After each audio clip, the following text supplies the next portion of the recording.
मेरे नाल अक्सर ही सांझ के प्लेटफॉर्म पर इस तरह होंगे कि जो कोई मुकर्रर मिस हो जाता तो फिर मैं उसकी जगह पर फौरी तौर पर रिप्लेसमेंट जी तैयार करनी पैंती। तो जिस तरह सदर साहब ने दसिया कि अज की मजदूर तहरीक हाल के अंदर वो की मसाइल ने किस तरह के इशूज़ जोड़े ने उन्होंने दरपेश ने, ये साढ़े अज का गुफ्तगू का मौजू आ। लेकिन मैं थोड़ी जी अज के सैमीनार की थोड़ी जी तमहीद जी है वो भी गल कराँगा। जिस तरह डॉक्टर मुसद्दक साहब ने मजदूर तहरीक की तारीख की गल की थी कि मजदूरों की तारीख 1886 और उस तो पहले किस तरह सनती दौर स्टार्ट होंगी है। तो असी जो भी पावर लूम के अंदर मजदूरों के किसी शोबे के अंदर पट्ठा मजदूरों जो भी कोई तंजीम साजी करन जाते हैं तो जोड़े मजदूर दोस्त ने वो बहुत लाचारगी का बज दफ़ा हालात इस तरह के ने औकाते कार इस तरह के ने तो बहुत लाचारगी का इजहार करते हैं कि किस तरह होएगा, इन्हें तुम गल्लां कर रहे हो, ये किस तरह मुमकिन किस तरह हो सकता। तो ये सैमीनार का मकसद यही है कि असी अपनी तारीख में भी देखिए कि तारीख किस तरह ये मुमकिन होया। वो आलमी तारीख मजदूर तहरीक की वो किस तरह लोगों ने जदोजहद की, किस तरह लोगों ने अपने आप को ऑर्गेनाइज किया और जोड़े अज के हकूक सानू मजदूरों को मिलते हुए ने वो हासिल किए। तो और जदोजहद कोई टुटी हुई नहीं कि आलमी मिसाल ही नहीं है कि सिर्फ रूस इस तरह होया, चीन इस तरह होया या यूरोप के कुछ मुल्कों मजदूर तहरीकों ने कुछ कवानीन जड़े बनाए। यदी तारीख सानू पाकिस्तान के अंदर भी नज़र आती है। पाकिस्तान के अंदर जोड़े मजदूर कवानीन ने वो IRO 1969 हो वो IRA 2002 2008 हो 2012 हो इंडस्ट्रियल रिलेशन एक्ट जोड़े ने वो सारे के सारे इस मुल्क के अंदर मजदूर तहरीक की जदोजहद का नतीजा ने। वो कवानीन जोड़े ने वो कोई पार्लीमेंट ने और इन्होंने अदारिया ने कोई तोहफे के तौर पर कोई प्लेट च रख के नहीं दिते हुए। जिस तरह साढ़े स्टेज के उत्ते बैठे हुए ने 1969-68 के अंदर अयूब आमरीयत और जहिया खान की आमरीयत का सामना करने वाले ट्रेड यूनियन लीडर जिन्होंने खानपुर टैक्सटाइल यूनियन की बुनियाद रखी। तो असी जी जदोजहद कर रहे हैं अज दोस्त जोड़े हाल च बैठे हुए हैं वो ये महसूस ना करन कि असी कोई नवा काम या पहली दफ़ा काम स्टार्ट करने जा रहे हैं। साड़ी एक तारीख आ जदोजहद की, साढ़े गुरसा की एक तारीख आ पाकिस्तान के अंदर वो आमरीयतों के मुख्तलिफ अदवार हो, उस जमहूरी हुकूमतों के मुख्तलिफ अदवार हो, वो उन्होंने जदोजहद की। वो जुल्फकार अली भट्टो का दौर हो जिसे लांडी कोरंगी के मजदूरों ने एक अजीम कुर्बानी का सिलसिला दिता। वो ज़ियाउल हक की आमरीयत हो जिसे मुल्तान कलोनी टैक्सटाइल मिल के मजदूरों ने जदोजहद करके मजदूरों के हकूक वास्ते लड़ाई जी है उन्होंने अगे बढ़ाया। और रीसेंट जोड़े अदवार ने परवेज़ मुशर्रफ का दौर हो पीपल्स पार्टी दी हुकूमत हो मौजूदा नून लीग दी हुकूमत हो तो मजदूर की लड़ाई जी है वो जारी और सारी रहती है। असी फैसलाबाद तो तलक रखते हैं, असी देखते हैं पावर लूम के अंदर पट्ठा मजदूरों के अंदर टैक्सटाइल के मुख्तलिफ शोबों के अंदर मजदूर जोड़े ने आए रोज़ उन्होंने बरतरफी का सामना होंदा, उन्होंने गजट नोटिफिकेशन वास्ते जोड़ा कि कानूनी तौर पर इस मुल्क की पार्लीमेंट और राणा अजीम ने दुरुस्त निशानदेही की कि अज हलाकार मची हुई है पूरे मुल्क के अंदर। मीडिया जोड़ा है वो पागल होया फिरदा, आइन टुट गया, आइन टुट जाएगा और इस मुल्क का की बनेगा अगर इलैक्शन 90 दिन के अंदर नहीं होए। लेकिन इस मुल्क के अंदर मजदूर कवानीन के उत्ते अमल दरामद नहीं होंदा, इस मुल्क के अंदर उस पार्लीमेंट के बनाए हुए गजट नोटिफिकेशन के उत्ते अमल दरामद नहीं होंदा कि किसी मीडिया वाले कोई तौफीक नहीं होंदी कि कोई सुर्खी जी है कि छोटा जा कोई प्रोग्राम जोड़ा है वो इस उत्ते भी करे कि एक आइन की पामाली हो रही है। तो ये सारा अमल जोड़ा है अज की लेबर तहरीक जी है साड़ा एक शानदार आलमी माजी है जिस तसलसल के नाल जिस फिक्र के नाल जिस सोच के नाल असी जुड़े हुए हैं वह एक आलमी जदोजहद का और कामयाबियों का एक शानदार तारीख है। वो आलमी सतह पर कवानीन की शक्ल च भी कामयाबियाँ और इस मुख्तलिफ मुल्कों के अंदर मुख्तलिफ रियासतों के अंदर मेहनत कशां की हुकूमत कायम करने का जोड़ा ख्वाब सी वो 1917 के अंदर जी रूस के अंदर कामल लैनन की क्यादत सर अंजाम दिता और उस तारीख की मुल्की मिसालां और मुल्की कामयाबियां भी मौजूद ने कि IRO 1969 का जोड़ा मैं जिस तरह गल की कि वो अयूब खान है उन्होंने कोई खुदा तरसी के तहत नहीं दिता गया। वो उस वक्त की फैसलाबाद की मजदूर तहरीक हो, कराची लांडी कुरंगी के अंदर लेबर की तहरीक हो, या दूसरे लाहौर के अंदर काला शाह काकू कोट लखपत और इन्होंने इलाकों की जी मजदूर तहरीक सी ਉਹਦੇ दबाव और उस नीचे तो जो दबाव सी उसके नतीजे चो तहरीक कवानीन सानू मिले। तो इन्होंने कवानीन के उत्ते अमल दरामद जोड़ा है जोड़ा कि अज का साडा मसला है कि इन्होंने कवानीन से अमल दरामद नहीं होंदा। राणा अजीम ने गल की कि सोशल सिक्योरिटी के उपर अमल दरामद नहीं होंदा, EOBI के कवानीन के उत्ते अमल दरामद नहीं होंदा। वो कवानीन के उत्ते अमल दरामद ना होने की जी वजह है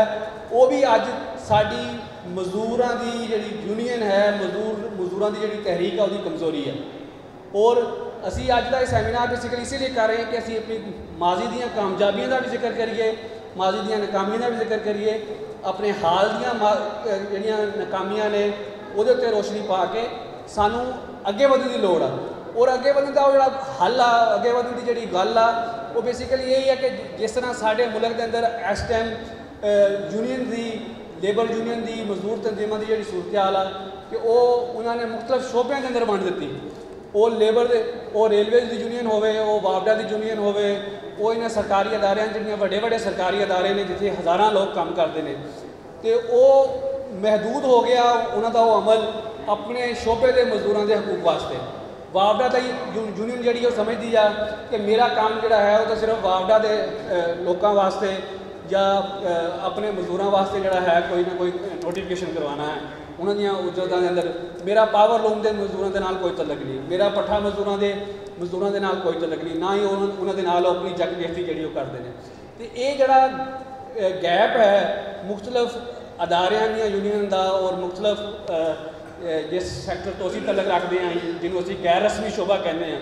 वो अंदर जोड़े मजदूर ने उन्होंने अंदर एक गैप जोड़ा है। बेसिकली इस गैप में अज का जो सब तो बड़ा चैलेंज आ मजदूर तहरीक का वो इस गैप में फिल करना। क्योंकि अगर असी देखिए ILO का जोड़ा रीसेंट वो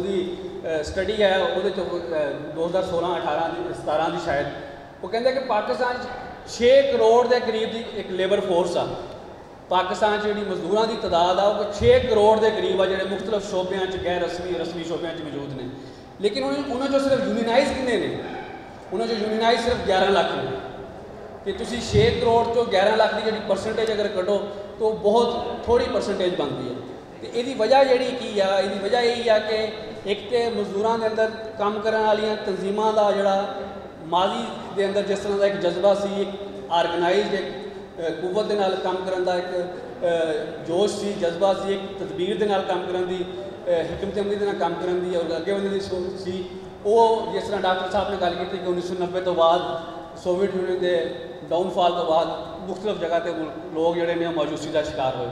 तो सानू अज उन्होंने सारे लोगों नज़रियाती लोगों अज दोबारा को इकट्ठे होकर अपनी अज की मजदूरों की सूरत हाल के उपर मजदूरों के नाल मजदूर बस्तियों के अंदर जाके मजदूर बस्तियों के बैठ के पट्ठा मजदूरों के नाल पट्ठा मजदूरों के पट्ठियां के उपर जाके उन्होंने तमाम लेबर यूनियंस और उन्होंने तमाम इनफॉर्मल सैक्टर के अदारियां के अंदर काम करने वाले जोड़े लोग ने उन्होंने ऑर्गेनाइज करना। क्योंकि ये बड़ी ताकत ने 6 करोड़ के विचों जो रस्मी शोबे के मजदूर ने उन्होंने तादाद बहुत थोड़ी है और वो दिन ब दिन थोड़ी होती जा रही है। रियासत जी हुक्मरान जोड़े ने वो अदारियां की प्रॉफिट कह रहे हैं कि अदारे जोड़े वो प्रॉफिट च नहीं है, इसलिए PIL के मजदूरों की छांटी कर दो, KSE के मजदूरों की छांटी कर दो। वो छांटियाँ भी हो रही ने क्योंकि रियासत जी है वो प्रॉफिट का हल जोड़ा है वो सिर्फ एक ही है कि मजदूरों को कढ़ दो। बाकी MD जोड़े ने जोड़े अफसरशाही जी सीटां ने उन्होंने उत्ते तनख्वाह भावें 50-50 लाख कर दो।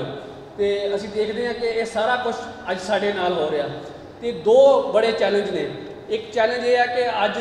इनफॉर्मल सैक्टर गैर रस्मी शोबे के मजदूरों को किस तरह ऑर्गेनाइज किया जाए और वो गैर शोबे का जोड़ा मजदूर है वो किस तरह इस पूरी सरमायादारी की बुनियाद इस पूरी सरमायादारी के प्रॉफिट की बुनियाद जी आलमी सरमायादारी है वो भी असी देखते हैं कि सारे मजदूर जोड़े काम कर रहे हैं वो किसी इंटरनेशनल जी ਮਲਟੀਨੈਸ਼ਨਲ ਕੰਪਨੀਆਂ ਉਹਦੀਆਂ ਪ੍ਰੋਡਕਟ ਬਣਾ ਰਹੇ ਨੇ, ਲਿਵਾਈਸ ਦੀਆਂ, ਨਾਈਕੀ ਦੀਆਂ, ਹੋਰ ਇਸ ਤਰ੍ਹਾਂ ਦੀਆਂ ਜਿਹੜੀਆਂ ਪ੍ਰੋਡਕਟਸ ਜਿਹੜੀਆਂ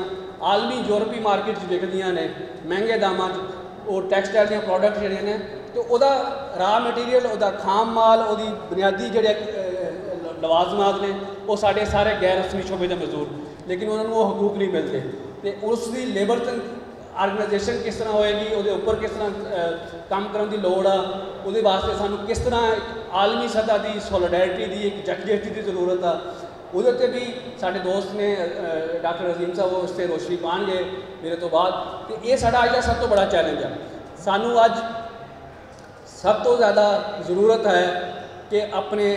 ਦੋਸਤ ਤਬਕਾਤ ਦੀ ਔਰ ਦੁਸ਼ਮਣ ਤਬਕਾਤ ਦੀ ਪਹਿਚਾਣ ਕਰਨਾ। ਜਿੰਨੀ ਦੇਰ ਤੱਕ ਅਸੀਂ ਮਜ਼ਦੂਰ, ਜਿਸ ਤਰ੍ਹਾਂ ਅਜ਼ੀਮ ਨੇ ਗੱਲ ਕੀਤਾ ਕਿ ਇਲੈਕਸ਼ਨ ਜਿਹੜੇ ਨੇ, ਸਾਡਾ ਮਕਸਦ ਕੋਈ ਇਲੈਕਸ਼ਨ ਲੜਨਾ ਨਹੀਂ, ਕਿ ਅਸੀਂ ਸਿਰਫ ਇਸ ਲਈ ਨਹੀਂ ਕਹਿ ਰਹੇ ਕਿ ਸਾਨੂੰ ਵੋਟ ਦੇ ਦੇਣਾ, ਨਾ ਹੀ ਅਸੀਂ ਇਲੈਕਸ਼ਨ ਕੁਝ ਮਕਸਦ ਆ, ਔਰ ਨਾ ਹੀ ਅਸੀਂ ਸਮਝਦੇ ਕਿ ਇਲੈਕਸ਼ਨ ਦੇ ਜ਼ਰੀਏ ਜਿਹੜੇ ਕੋਈ ਕਵਾਨੀਨ ਇਸ ਮੁਲਕ ਦੇ ਅੰਦਰ ਬਣਾਏ ਗਏ ਨੇ। ਹਮੇਸ਼ਾ ਇਸ ਮੁਲਕ ਦੇ ਅੰਦਰ ਮਜ਼ਦੂਰਾਂ ਦੇ ਵਾਸਤੇ ਜਿਹੜੀ ਕਾਨੂੰਨ ਸਾਜ਼ੀ ਹੋਈ ਆ, ਮਜ਼ਦੂਰਾਂ ਦੇ ਹੱਕ ਵਾਸਤੇ ਜਿਹੜੀ ਕਾਨੂੰਨ ਸਾਜ਼ੀ ਹੋਈ ਆ, ਉਹ ਸੜਕਾਂ ਦੇ ਉੱਤੇ ਜਦੋਜਹਿਦ ਦੇ ਨਤੀਜੇ ਨਾਲ ਹੋਈ ਆ। ਕਿ ਅਸੀਂ ਸਮਝਦੇ ਹਾਂ ਇਹ ਸਾਡੀ ਮਾਜ਼ੀ ਦੀ ਤਾਰੀਖ ਔਰ ਹਾਲ ਦੀ ਤਾਰੀਖ ਦਾ ਜਿਹੜਾ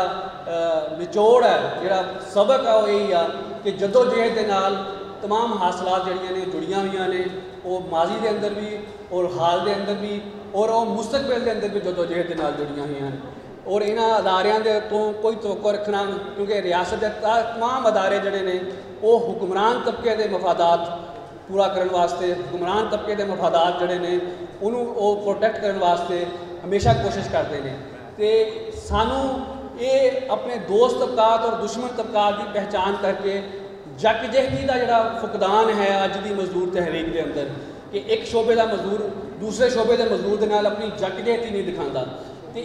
इस तबकाती शौर नूं कि असीं एक मजदूर तबके तो तलक रखते हैं और इस तबकाती शौर नूं कि साडे मेहनतकश तबके के नाल मेहनतकश तबका किसी भी शोबे के नाल मुंसलिक होवे, उस शौर नूं अगे जो असीं वधावांगे, उस शौर के तहत उस जकजहती नूं अगे वधावांगे, तो साडी वो ताकत जिहड़ी है 6 करोड़ की रस्मी और गैर रस्मी शोबे के मजदूरों की जी रस्मी ताकत है उसनूं असीं ऑर्गेनाइज कर सकांगे। और इस चैलेंज को दूर करने वास्ते, इस चैलेंज पर काम करना जोड़ा है वो एक सियासी सोच और फिक्र के नाल, एक सियासी तंजीम और एक सियासी पार्टी के नाल जुड़ के मुमकिन हो सकता। तो ये साढ़े मुल्क के अंदर मुख्तलिफ बाईबाजू दी पार्टियां भी मौजूद ने, मुख्तलिफ फिक्री ग्रोह भी मौजूद ने। तो सानू सोचना पेगा कि असी जी कलियां लड़ाई अपने अपने जगह के लड़न की कोशिश करते हैं, इस लड़ाई को किस तरह एक मरबूत लड़ाई के अंदर इकट्ठा करिए। इस मरबूत लड़ाई के नाल इकट्ठा करके अपने जोड़े दूसरे दोस्त तबकात ने, तो दूसरा दोस्त तबका साडा इस मुल्क के अंदर किसान आ, किसानों के अंदर छोटे किसान आ, उन्होंने किसानों के अंदर भी जोड़े देही इलाकों के अंदर खेत के उत्ते काम करने वाले मजदूर ने। अज तुसीं किसी भी पिंड के चल जाओ तो सारे पिंड के अंदर सिर्फ जी जमीन आ वो चंद हथों के अंदर मरकूज आ, वो कोई 5% या 10% लोग ने जिन्होंने कोल मलकीयत आ, बाकी सारे के सारे पिंडों के अंदर खेत मजदूरों की शक्ल। और जी साड़ी शायरी असी देखी मुख्तलिफ शायरा ने की, वो शायरी जी है वो भी इस चीज़ की निशानदेही करती है कि अज का साडा सब तो बड़ा तहादी जोड़ा है वो देही इलाकों के अंदर खेत मजदूर की शक्ल मौजूद आ। तो सानू शहरी मजदूरों के गैर रस्मी शोबे के मजदूरों को अपने आप दूसरे तहादी जोड़े खेत मजदूर मौजूद ने देही इलाकों उन्होंने नाल भी अपनी ताकत जी है उन्होंने मुजतमा करना है। और इस ताकत को जोड़ के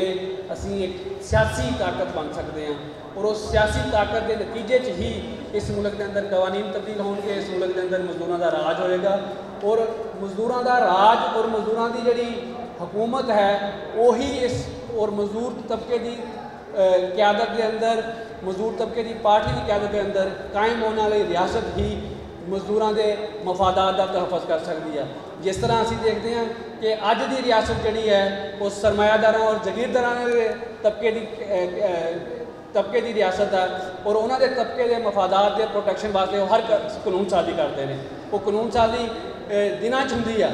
और उन्होंने इंसाफ जोड़ा मिलन का अमल है वो भी दिनों के अंदर होंदा। अदालतां जिहड़ियां उन्होंने वास्ते रात को 12 बजे भी खुलदियां, उन्होंने वास्ते पटीशन घरों चलती है जमां पार्क तो अदालत जी है अगे खुल के बैठी होंगी है। लेकिन अगर कोई मजदूर ਜਿਹੜਾ ਹੈ ਔਰ ਫੈਕਟਰੀ ਚੋਂ ਨਿਕਲ ਜਾਂਦਾ ਤੇ ਉਹਦੇ ਵਾਸਤੇ ਲੇਬਰ ਕੋਟਾਂ ਦੇ ਅੰਦਰ 6-6 ਮਹੀਨੇ ਸਾਲ ਔਰ 2-2 ਸਾਲ ਦੀਆਂ ਲੰਮੀਆਂ ਜਦੋਜਹਿਦਾਂ ਕਰਨੀਆਂ ਪੈਂਦੀਆਂ। ਇਹ ਇਸ ਲਈ ਕਰਨੀਆਂ ਪੈਂਦੀਆਂ ਕਿ ਰਿਆਸਤ ਦੇ ਉੱਪਰ ਕਬਜ਼ਾ ਜਿਹੜਾ ਹੈ ਸਾਡੇ ਦੁਸ਼ਮਣ ਤਬਕਾਤ ਦਾ ਹੈ ਔਰ ਸਾਡੀ ਜਿਹੜੀ ਸਿਆਸੀ ਜਦੋਜਹਿਦ ਆ ਉਹ ਬੇਸਿਕਲੀ ਇਸ ਰਿਆਸਤ ਦੇ ਉੱਪਰ ਕਬਜ਼ੇ ਦੀ, ਇਸ ਰਿਆਸਤ ਦੇ ਉੱਪਰ ਮਜ਼ਦੂਰ ਤਬਕੇ ਦੇ ਹੁਕਮਰਾਨੀ ਦੀ ਜਦੋਜਹਿਦ ਆ ਔਰ ਸਾਨੂੰ ਇਸ ਆਪਣੀ ਸਾਰੀ ਲੜਾਈ ਨੂੰ, ਇਸ ਸਾਰੇ ਮਕਸਦ ਨੂੰ, ਇਸ ਨੁਕਤੇ ਦੇ ਉੱਤੇ ਇਕੱਠਾ ਕਰਨ ਦੀ ਜ਼ਰੂਰਤ ਆ। ਤੇ ਇਹੀ ਅੱਜ ਦੇ ਸੈਮੀਨਾਰ ਦਾ ਮਕਸਦ ਸੀ ਕਿ ਅਸੀਂ ਆਪਣੀ ਤਾਰੀਖ ਨੂੰ ਵੀ ਦੇਖੀਏ, ਅਸੀਂ ਜਿਹੜਾ ਕੰਮ ਕਰ ਰਹੇ ਹਾਂ ਜਾਂ ਅਸੀਂ ਜਿਹੜੀ ਚੀਜ਼ ਕੋਸ਼ਿਸ਼ ਕਰ ਰਹੇ ਹਾਂ ਉਹ ਕੋਈ ਨਵੀਂ ਨਹੀਂ। ਜਿਸ ਤਰ੍ਹਾਂ ਉਹ ਸ਼ੇਰ ਹੈ ਨਾ ਰਫੀ ਦਾ ਕਿ ਇਹ ਇਸ਼ਕ ਦੀ ਕਹਾਣੀ ਸਦੀਆਂ ਪੁਰਾਣੀ, ਜਿਹੜਾ ਕਰਦਾ ਉਹਨੂੰ ਨਵੀਂ ਲੱਗਦੀ। ਸ਼ਾਇਦ ਸਾਨੂੰ ਨਵੀਂ ਲੱਗਦੀ ਹੋਵੇ ਕਿ ਸਿਰਫ ਅਸੀਂ ਕਰ ਰਹੇ ਹਾਂ, ਲੇਕਿਨ ਇਸ ਜਦੋਜਹਿਦ ਦੀ ਤਾਰੀਖ ਜਿਹੜੀ ਹੈ ਸਦੀਆਂ ਪੁਰਾਣੀ ਹੈ ਤੇ ਸਾਰੀ ਇਸ ਤਾਰੀਖ ਦੇ ਅੰਦਰ ਜਦੋਜਹਿਦ ਕਰਨ ਵਾਲੇ ਨੂੰ ਸਾਰਿਆਂ ਨੂੰ ਸ਼ੁਰਕ ਸਲਾਮ। ਤੇ ਆਖਰ ਤੇ ਬਾਬੇ ਨਜਮੀ ਦਾ ਸ਼ੇਰ ਕਿ ਬੇਹਿੰਮਤੇ ਨੇ ਜਿਹੜੇ ਬਹਿ ਕੇ ਕਰਨ ਸ਼ਿਕਵਾ ਮੁਕੱਦਰਾਂ ਦਾ, ਬੇਹਿੰਮਤੇ ਨੇ ਜਿਹੜੇ ਬਹਿ ਕੇ ਕਰਨ ਸ਼ਿਕਵਾ ਮੁਕੱਦਰਾਂ ਦਾ, ਉੱਗਣ ਵਾਲੇ ਉੱਗ ਪੈਂਦੇ ਸੀਨਾ ਪਾੜ ਕੇ ਪੱਥਰਾਂ ਦਾ।